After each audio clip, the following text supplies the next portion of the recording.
Hi everyone. So we are waiting for Isha to join. So we are having our episode today with Isha. She's a design educator and also writes blogs, and she was an influencer earlier.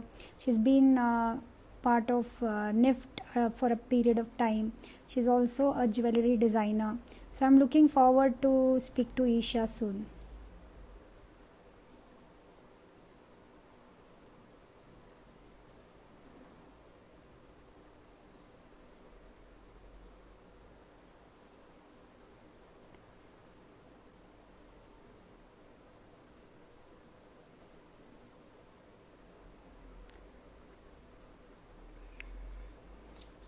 Thank you for joining. I hope you have checked our website, which is giving Ugadi special discount. So you can check punarjeevana.com to get the discount.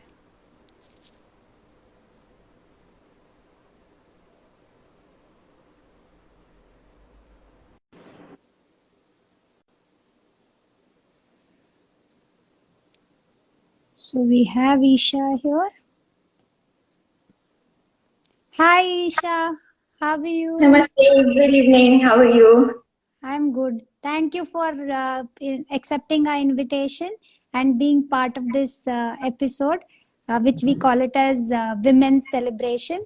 So the whole idea was to get women, whatever they are doing in their life, and just trying to have this whole part of journey and a small conversation, because we have so many women out there and so many girls growing up to look up for moral support and things like that. So I thought this is a small way of putting it forward. So we have Isha here, who is a jewelry designer, who is a trained educator, and also been writing blogs, and she's been influencing a lot of people. I really don't understand why she says ex-influencer. We'll get to know when we talk to her today. So Isha, thank you for joining. My first question to you is, can you please elaborate on your education journey, and how did you become an design educator and also a blogger? First of all, I'd really like to thank you for inviting me. And for me, this is a matter of great pleasure because I've always looked up to you so much. So I'm feeling so good sitting here and speaking to you. I'd come to the question straight now. I was born and brought up in Lucknow, and my early education and schooling happened over there.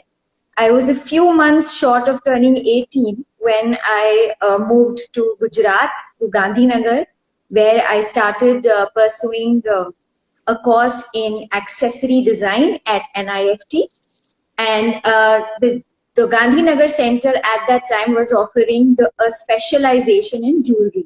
So all of us who were doing the fashion and accessories course over there, we were specialized in jewelry, and that course was 4 years long. It was a bachelor's course, so it included an internship which was meant for us to understand how manufacturing takes place and how large scale manufacturing of jewelry happens.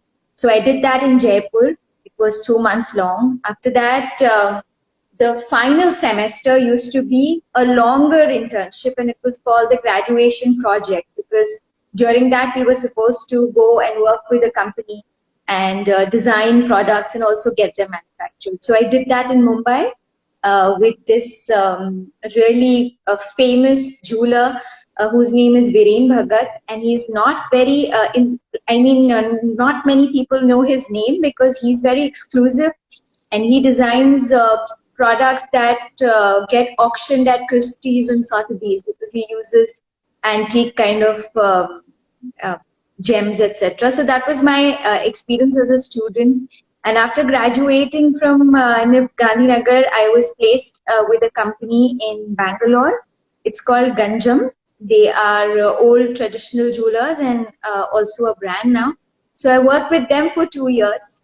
So that's about my education. And 2 years after working with Ganjam, at that age, early 20s, sometimes we are restless and we feel that, okay, I've done this and now what next? So I was a bit restless, and I thought, okay, maybe I should study further, but what should I study?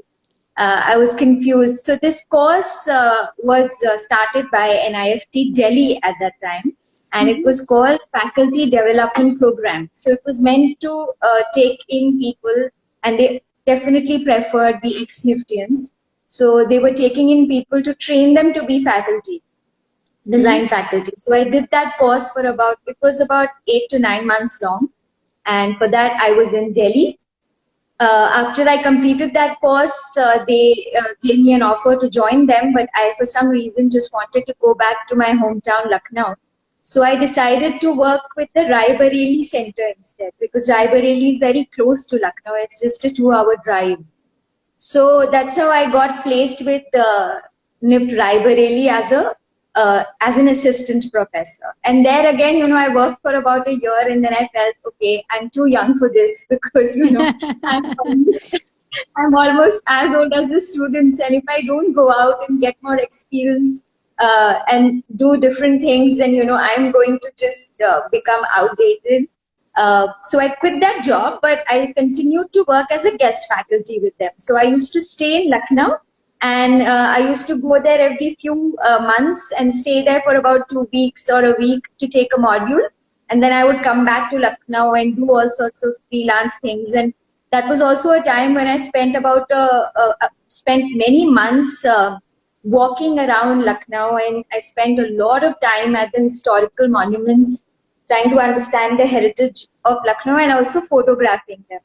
So that was a very different experience from what I had been doing. And by the end of those few months, I had several pictures of Lucknow's heritage. So I also did a photography exhibition in Lucknow of my photographs.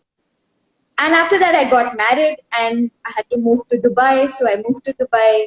So I worked here for a while. Then my husband got placed he got an admission at IIM Bangalore to do an executive MBA. So we moved back to Bangalore, and I went back to the company I was working for. So I worked with them for another year, and then his course got over and he got placed in Bombay, and we moved to Bombay. And in Bombay, I worked with a jewelry company. So I was back in the industry for a fairly good time, for about 3.5 to 4 years. And after that, we moved back to Dubai for his job. So this has been my journey with the jewelry industry and with design education. So even now, I work as a guest faculty for NIFT Rai Bareli. Like just yesterday, I had a lecture with them, and even last week. So I am still associated with them. And when I go back to Lucknow, they do invite me, and I do go and interact with the students. So this is a brief about how it's been. Okay, that's really nice. And basically, I know how it relates and happens with NIFT. You always feel back home because every center has something to offer and they keep connecting. So it's really nice to connect also with this whole link of NIFT. So that's also a great small world, I would say. Really a small world. How did you start with blogging? Because I was just checking your stuff. You do a lot of blogging also. So how did that journey start? So sometime after I got married and moved to Dubai, I couldn't find a job very easily in Dubai, and I had to remain restricted to home. And thankfully, at that time, Facebook was popular, and it was quite new also. And I used to write things on Facebook, and people started saying that you write well. So I discovered this hobby or interest or whatever you say, or inclination for writing at that time. And I used to think about starting a serious blog, but every time I started, I would write one and then stop, because it needs a lot of consistency. And at that time, most people used to write on Blogger or Blogspot, etc., or WordPress. So I could never be consistent with the full scale kind of blogging. But then Instagram happened. Like Instagram started becoming popular, And by this time, I was in Mumbai. I was working with this jewelry company. And I didn't want to I am somebody who gets bored very easily. I'm very distracted. Like, I can't do one thing for a very long time. So I needed a distraction from my job, in the sense that I love doing it, but I also wanted to do something on the side. So that's how I started this Instagram page, Desi Drapes, and this was in uh, 2016 November. And I thought, okay, I have just started wearing saris, and I have just started wearing a lot of Indian textiles and indigenous textiles. So why don't I just, start sharing my photographs, and why don't I start writing about it? Initially, I used to just share pictures and write like short captions whenever I thought I want to. But by April of 2017, it became more regular. Then I started doing it almost every day. And I started enjoying the whole process of writing, like, taking inspiration from things and then making them themes and then building my looks around them, or doing mini series around those themes. And at that time, not many people were doing it on Instagram. So I got encouragement from all sorts of people, and I was elated to see that so many people actually wanted to read what I was writing. Because I used to think that I'm writing only for myself. Nobody is really going to read the caption. But people did, and that's what encouraged me. And I also started doing this WordPress blog, although I'm still not very regular with that. But at least this micro blogging and the easy format of Instagram, and also, the fact that you can get feedback immediately, made me a bit regular with my writing. And I took it more seriously. So that is how all of it started. And then, of course, it became more about influencing and collaborating, etc., etc. Then at one point, I thought, okay, no. I have to go back to what I was doing, which was writing. And I no longer wanted to I no longer wanted it to be about me. And I thought, this is one place where I can make use of my writing and research. And then that's how I become more serious about my blog and also WordPress. And I plan to make that also quite regular. So, yeah. Yeah, that's very interesting. And basically taking writing to more creative angle, that's also a very interesting part. Like when we talk about being a writer or something, we always associate it with a very boring stuff. So that's very beautiful to have a creative part, and there is so much of writing going around it. So it's very interesting. And I was very glad to read. I usually don't get time, but I took an effort to read, and I was so happy to read and go through your things. They are very amazing. Thank you so much. That way, I always feel time is very less. Whoever knows me, I always tell everyone I need 48 hours instead of 24. So there's so much to do, right? So it's crazy. Why do you call yourself ex-influencer? So the thing is that when my blog started becoming popular, the Instagram page, and I started getting a lot of followership, was when I got many collaboration offers from different businesses and vendors, and they just wanted to send across a product. And initially, even I used to find that very exciting, and I thought that, okay, this is the thing to do. And I started taking their products and wearing them. And then, in fact, I was working at that time. I used to go to work every day. So I used to just wear those things to my office.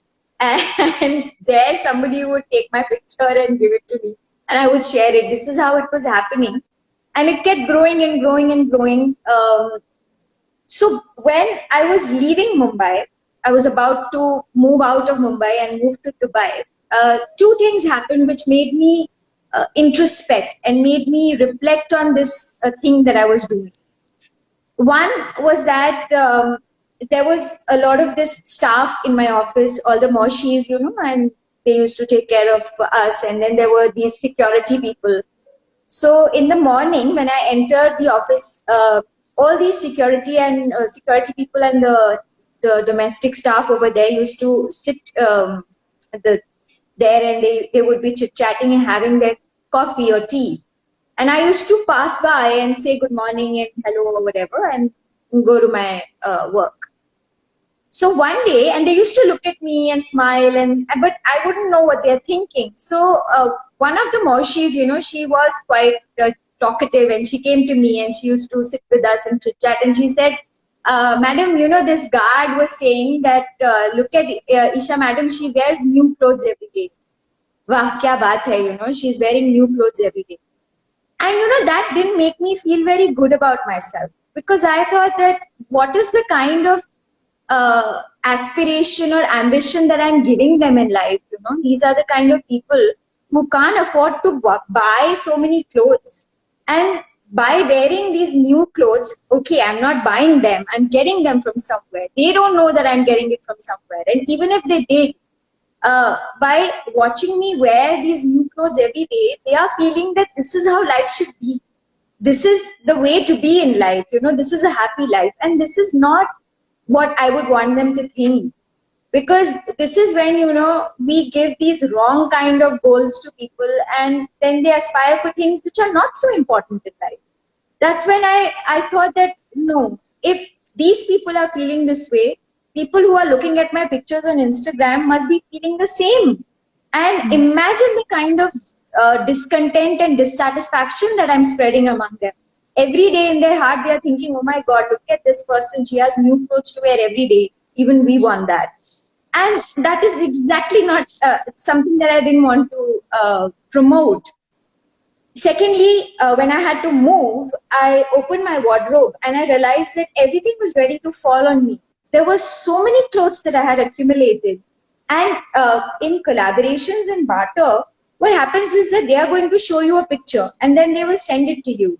Now, things sometimes are very different from how they look in the pictures. So they're just going to come, and now that you have taken this commitment, you have to deliver. You have to wear it and you have to post pictures, and you also have to say that this is a good product, which is not necessarily the case all the time.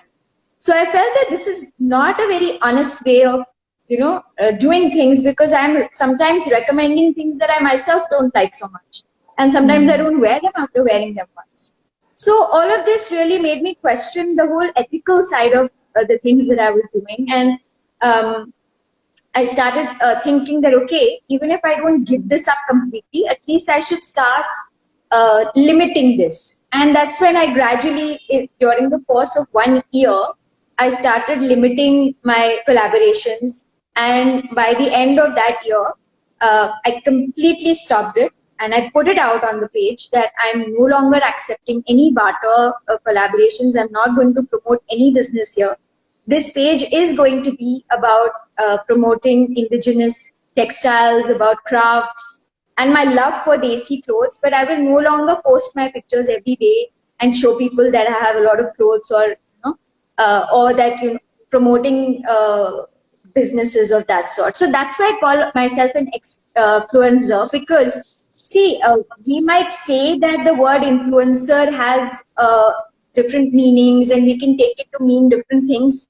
But what happens is that when a word is taken in a particular context and then it starts getting used in that context over and over again, then you can't really detach it from its meaning. So today, the word influencer has become associated with this thing of promoting businesses for money or for whatever.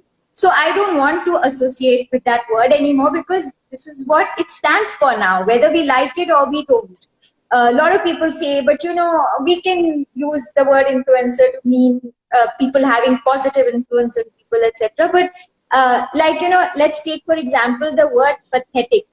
Now, pathetic actually means that something which is very sad and tragic. But now you can't use the word pathetic in that way, because it has got detached from its meaning. Or let's say the word awesome. Awesome means something that inspires awe. But now we have started using it in such a loose manner that you can't really use the word awesome to mean what it used to. So the word influencer now is meant for a profession. And these are the people who promote brands for a living. And I no longer want to associate myself with that, because I don't do it. That's the simple. It's not a judgment. It's just that I don't do it anymore. And I used to. So that's No, it's always, as I was talking to Vijay Lakshmi from Ethicus other day, we were discussing on how ethical and sustainability is so important. As you rightly said, you knowingly, unknowingly, a lot of people start looking up to you. So similarly, a lot of younger generation, students whom you're teaching, knowingly, unknowingly, you touch their life. So realistically, they really don't know what's happening because a lot of people believe what's there on Instagram, that's true, that's what they believe, and that's what yeah. they start aspiring for. And I'm so glad that you decided what you decided with whatever your experience is. So that's where people call it as awakening in some format, where you just realize what is your call and how do you want to take it. And universe gives everyone an opportunity and to know your calling and know what you want to do. So that's a great thing what you've explained, and I'm so glad you did that. And I'm glad that you're openly talking about it, which everyone doesn't do that. So that's very Yeah. positive way of looking at it. It's a big message for youngsters. What you do, right or wrong, or whatever you do, you should acknowledge. That's very important, because most of the time we do things but we never acknowledge it when it's not giving us a positive result. So I really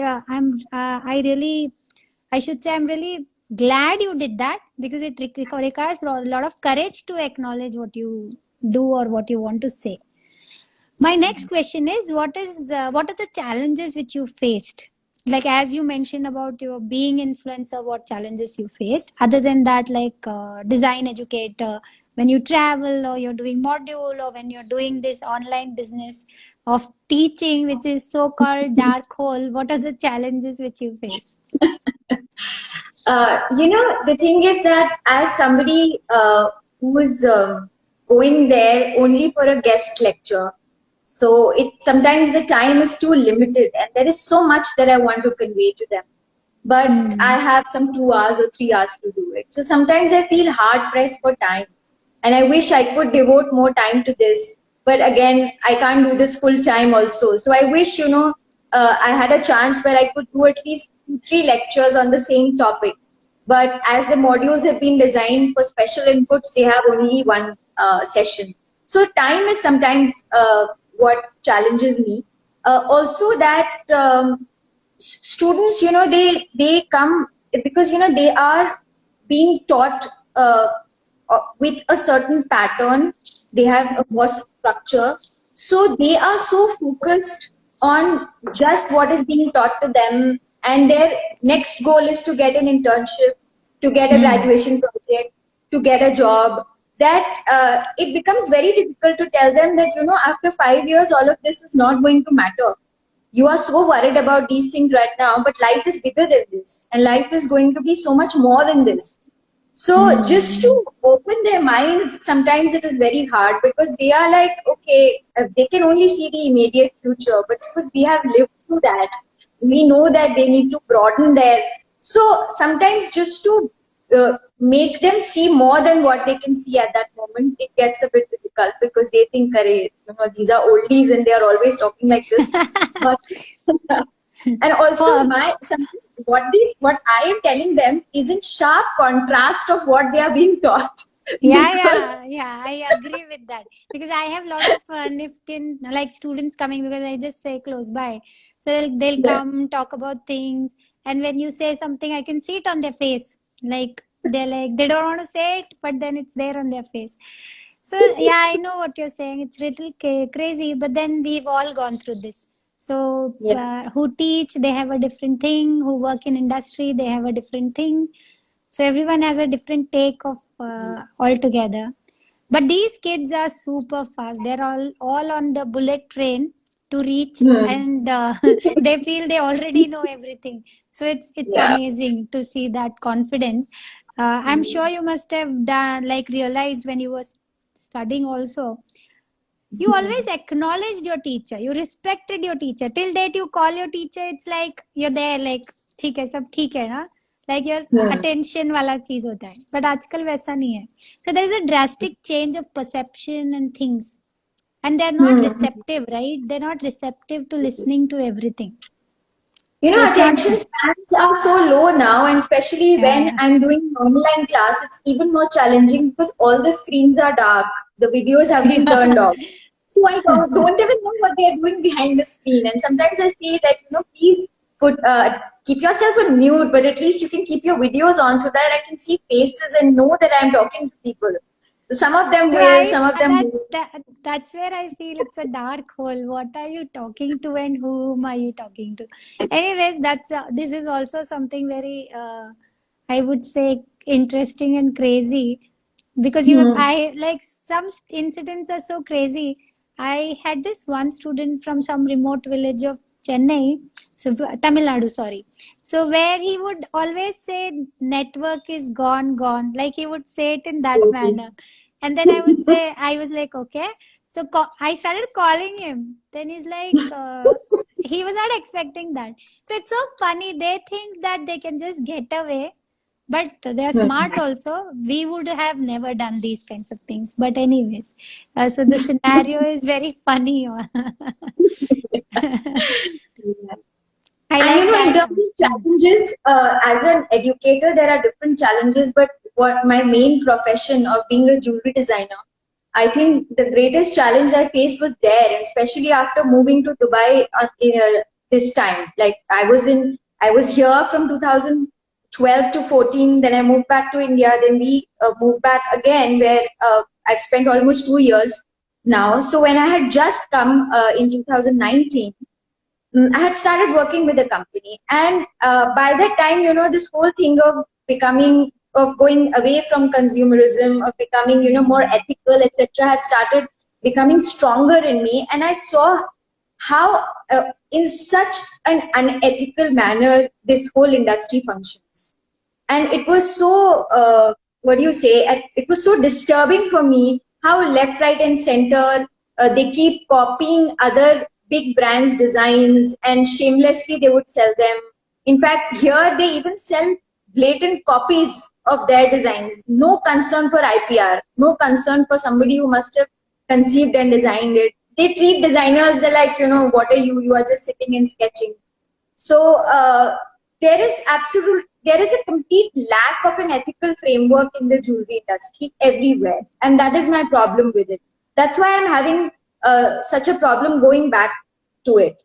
So I'd love to go back to jewelry because it remains my first love, but and I can't really start my own business because it needs so many such resources that I can't really gather them. So that is a huge challenge. So I miss jewelry sometimes, but it's just sad that I don't want to work with that industry No, anymore. but that happens with all the industry, whether you talk about handloom, handicraft, and Hmm. IPR, and people talk about geographical indication, patents, and IPRs and everything. But then when it comes to traditional things, people think it's their stuff.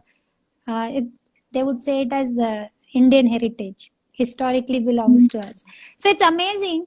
So I laugh on it because that's okay. You can't do anything. So sometimes you have to let go, and sometimes you need to. I know what you're saying. So it's very Hmm. difficult to be part of this whole madness and then have a peaceful sleep. That's impossible. So True. it's difficult. Yeah. Tell me one thing which you are proud about yourself. Like one thing. There could be many, but one thing which you want to mention it to us. Uh, at one point, I realized that happiness and love is more important than pride. So wherever we use the word pride, I try to replace it with happy or love. So let's say that, sometimes we say, I'm proud to be an Indian. I'd rather say I love being an Indian or I love being a Lucknowi. Similarly, if I have achieved something, I would rather say that I'm happy about having done this, because pride somewhere has shades of negativity in it. So I'm very happy because even you acknowledged it. I'm very happy at this moment. I'm very happy that I detached myself from a life of excess and from a life of blind materialism, because I was trained to go into a setup like that. I was trained to work in a setup like that and thrive, where, the only goal is to earn profit. But I'm glad that I have been able to see the negatives of that and to see the dangers of that, and I've detached myself from that. So from here on, I know that whatever I do, like you said, at least I'll be able to sleep well at night. So, and it's still an irony, because I speak so much about environment and sustainability and etc. etc. But my father has a petrol pump, so he sells fossil fuels, which is in complete contradiction to the idea of sustainability. So I have been brought up, my upbringing was from money that was earned from such a source. That's a different thing that he, of course, he thinks about it now, and he himself is an environmentalist. So he's not very happy with that business. But again, because it's been there for so long, we can't really just leave it. So that is an irony. And the other irony is that my husband is also from NIFT, and he is working for a fast fashion company.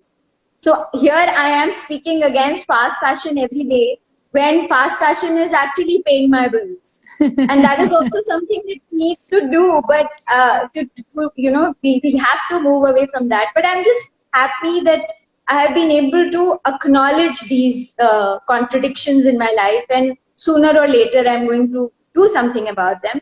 And one thing which gives me immense pleasure is that at least, on Desi Drapes as a platform, I have been able to use it in a dead honest manner. Like, I don't mean to say that being dead honest means that I am going to be nasty to people, or I'm going to say bad things to them, or I'll be rude or whatever. That's not what I mean. But I will not put there anything which I don't believe in, which I don't fully endorse. That was not the case a few years ago. At least 2 years ago, I was not putting everything over there which I completely believe in. But now, gradually, I've been able to make it an honest expression of whatever I'm doing. And I would just want to continue doing this. That's all I think. And I don't think I have really achieved anything so far which I can speak about. But hopefully in the future, there will be something that I can do. No, basically, I believe and understand basic things of life. For example, the way you pointed out, the ironies which you're pointing out. In spirituality, they say the first step is awakening about knowing. What is that? Which you acknowledge, which shouldn't have been, or you want to change. So that change is the biggest step for you to take forward, right? So probably you may not achieve now, but in some years to come, it may definitely come.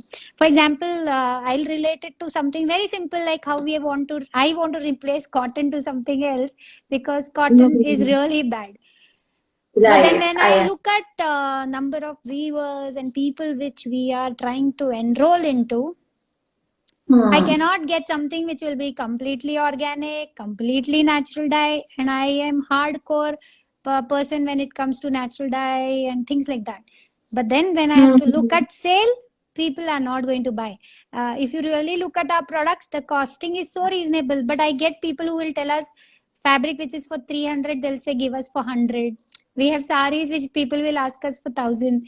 So quality really doesn't matter. But then there are baby steps which we are trying to take and do. So it's a long thing to do, but at least there is an effort. So that's what I really think. That's the biggest effort, and I think that's a very how you put it, as not taking it pride, but at least acknowledging it. That's a proud moment to acknowledge. Tell me how many people will definitely acknowledge on live or acknowledge across, saying this is what I feel. Okay. So that's very interesting part, which I really feel you're doing amazing, and you are doing really amazing stuff, which takes a lot of time and effort for other people. I thought there is some question, and that's where I started looking at, but I don't see any question. Yeah. Can you ask a question about what she wants to tell Niftians about sustainability in fashion? Firstly, I want to tell NIFT that they should not have so many centers. They should not really try to send out so many people out in the industry first. they have open centers. And see, I'm not saying that I want lesser students to get this opportunity. Of course, students should get all sorts of opportunities to get education and to go out and do well.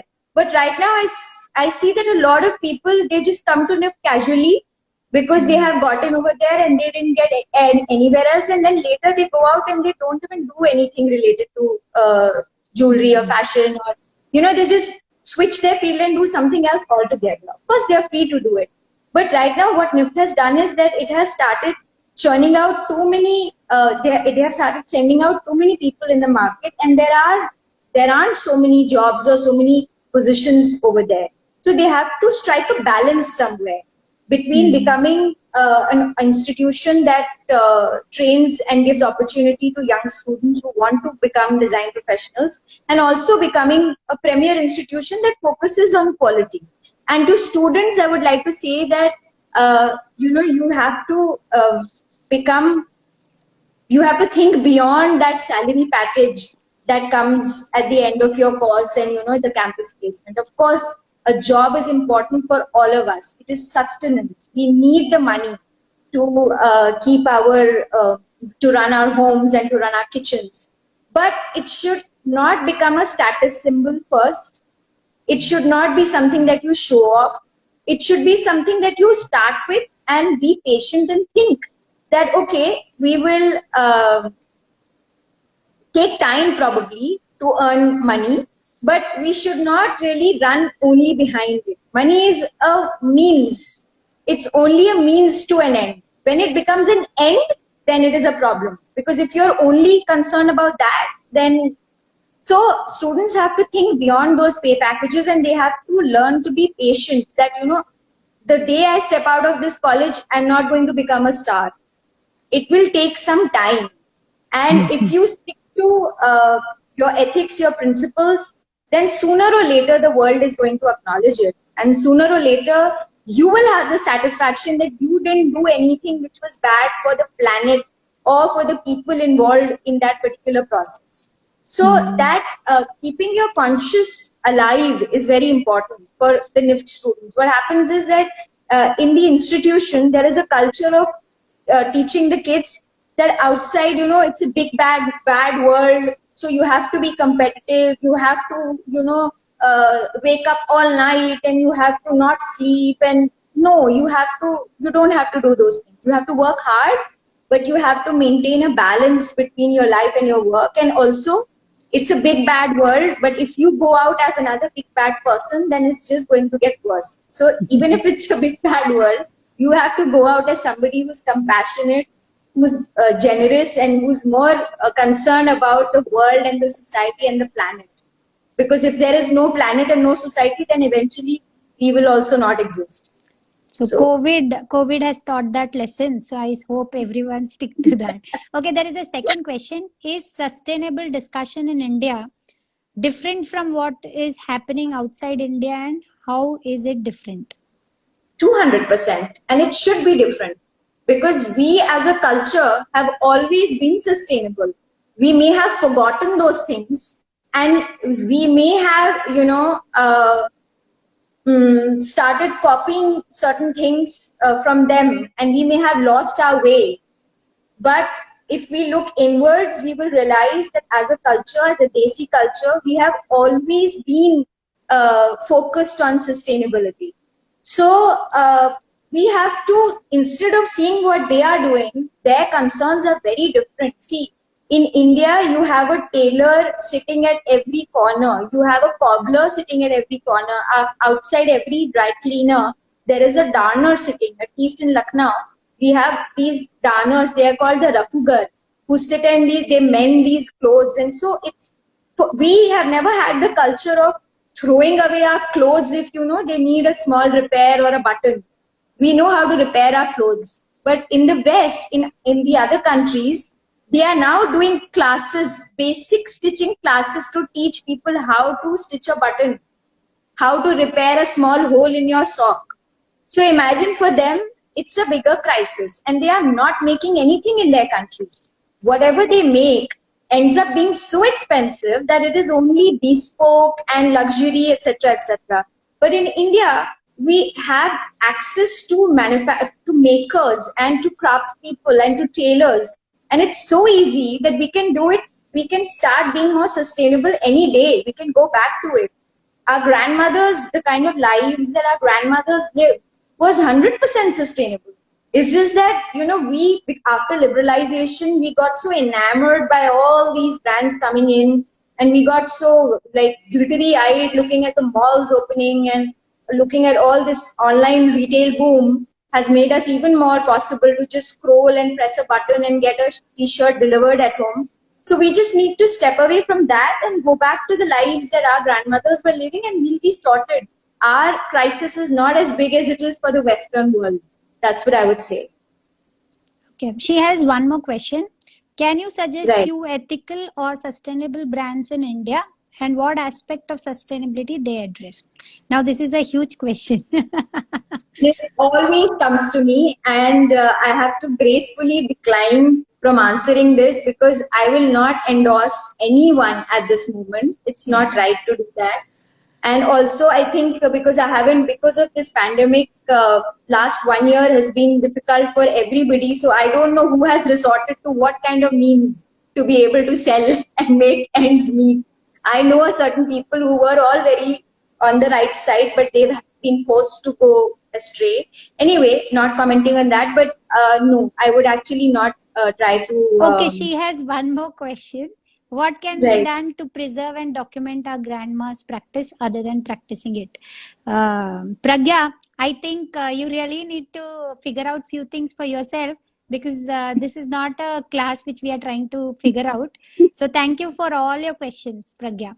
Thank you, Isha, for answering all our questions and also answering my questions and accepting our invitation. I'm so glad that you came.